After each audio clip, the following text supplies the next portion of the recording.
Question 1. Where did the ceremonies take place? Can you name any public buildings in India that are made of sandstones? Answer. The ceremonies took place in the campus of the Union Building of Pretoria, which were attended by dignitaries and leaders of many nations. In India, Rashtrapati Bhavan and Red Fort are buildings made of red sandstone. Hindi में प्रश्न 1. समारोह कहाँ हुए थे? क्या आप भारत के किसी ऐसे सार्वजनिक भवन के नाम बता सकते हैं जो बलुआ पत्थरों से बना हो? उत्तर. समारोह प्रिटोरिया के यूनियन बिल्डिंग के परिसर में हुआ, जिसमें कई देशों के गणमान्य व्यक्तियों और नेताओं ने भाग लिया. भारत में राष्ट्रपति भवन और लाल किला लाल बलुआ पत्थर से बनी इमारतें हैं. Question 2.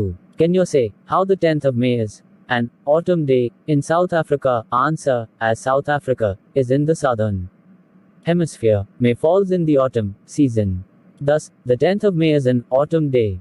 हिंदी में प्रश्न 2.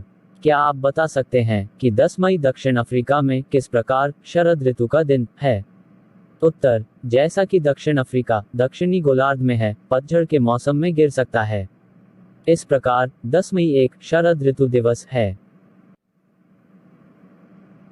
Question 3. At the beginning of his speech, Mandela mentions an extraordinary human disaster. What does he mean by this? What is the glorious human achievement he speaks of at the end? Answer. By an extraordinary human disaster, Mandela means to state the practice of apartheid in South Africa. During this, there was a racial segregation based on color, and the blacks suffered a lot. They were not allowed to demand freedom or any right. Mandela himself did spend many years on infamous Robben Island as a prisoner, where he was beaten mercilessly. He considered it as great glorious human achievement that a black person became the president of a country where the blacks were not even considered human beings and were treated badly. Hindi में प्रश्न 3. अपने भाषण की शुरुआत में Mandela ने एक असाधारण मानव आपदा का उल्लेख किया. इससे उसका क्या अभिप्राय है? अंत में वह किस शानदार मानवीय उपलब्धि की बात करता है? उत्तर. एक असाधारण मानव आपदा से मंडेला का अर्थ दक्षिण अफ्रीका में रंगभेद की प्रथा को बताना है. इस दौरान रंग के आधार पर नस्लीय अलगाव हुआ और अश्वेतों को काफी नुकसान हुआ. उन्हें स्वतंत्रता या कोई अधिकार मांगने की अनुमति नहीं थी. मंडेला ने खुद कई साल कुख्यात रॉबिन आइलैंड पर कैदी के रूप में बिताए थे, जहां उन्हें बेरहमी से पीटा गया था. उन्होंने इसे महान गौरवशाली मानवीय उपलब्धि माना कि एक अश्वेत व्यक्ति उस देश का राष्ट्रपति बना जहां अश्वेतों को इंसान भी नहीं माना जाता था और उनके साथ बुरा व्यवहार किया जाता था. Question 4. What does Mandela thank the international leaders for? Answer. Mandela felt very privileged to welcome the international leaders at the swearing-in ceremony because not too long ago, the South Africans were considered outlaws. He thus thanks all of them for having come to witness the historical ceremony. This was a gesture of international recognition to a newly born free democratic nation, and it could be considered as a common victory for justice, peace and human dignity. Hindi में प्रश्न 4. Mandela अंतर्राष्ट्रीय नेताओं को किस बात के लिए धन्यवाद देते हैं? उत्तर. मंडेला ने शपथ ग्रहण समारोह में अंतर्राष्ट्रीय नेताओं का स्वागत करने के लिए बहुत विशेषाधिकार महसूस किया, क्योंकि बहुत पहले नहीं दक्षिण अफ्रीकी को अवैध माना जाता था. इस प्रकार वे ऐतिहासिक समारोह को देखने के लिए आने के लिए उन सभी का धन्यवाद करते हैं. यह एक नवजात मुक्त लोकतांत्रिक राष्ट्र के लिए अंतर्राष्ट्रीय मान्यता का एक संकेत था और इसे न्याय, शांति और मानवीय गरिमा के लिए एक आम जीत के रूप में माना जा सकता है. Question 5. What ideals does Nelson Mandela set for the future of South Africa? Answer. Nelson Mandela set the ideals of liberating people from bondage of poverty, deprivation, and suffering. He also set the ideal for a society where there would be no discrimination based on gender or racial origins.